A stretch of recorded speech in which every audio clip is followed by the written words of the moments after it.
bir hafta savdoda sizlar arzon narxda yaxshi Spark mashinasi ko'rishingiz mumkin. Mashinamiz yili 2012-yil 323 ming kilometr masofani bosib o'tgan ukalar. Birinchi peysi polni 2 qilingan, konditsionerlargacha qo'yib qo'yilgan, katta motorda bo'ladi. To'rtta yangi yumshoq bo'lib qo'yilgan, salon qismlarini ko'rishingiz mumkin.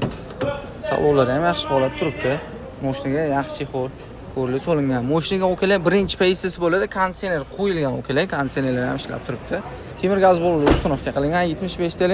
Motor, korobka, havdo qismlarida hech qanaqa muammosi yo'q. Mashina xullas olib mazza qilib minasizlar. Kraska holatiga keladigan bo'lsa ukalar. Xo'p, shu kalinkesda kraskasi bor ekan, ili tomon mana shu eshigida mashinning o'zida kraskasi bor ekan. Qolgan joyi top-toz deyapti. O'zini uchun qolgan joylarni tekshirib, qildirib olasizlar. Texnik holatda hech qanaqa muammosi yo'q. Qop-qora svetda bu mashinamizda akamiz bilan to'g'ishib va auksion nomerlarigacha generalni beraman deyaptilar. $4600 baholaydi. Bemalol telefon qilib barak qilishingiz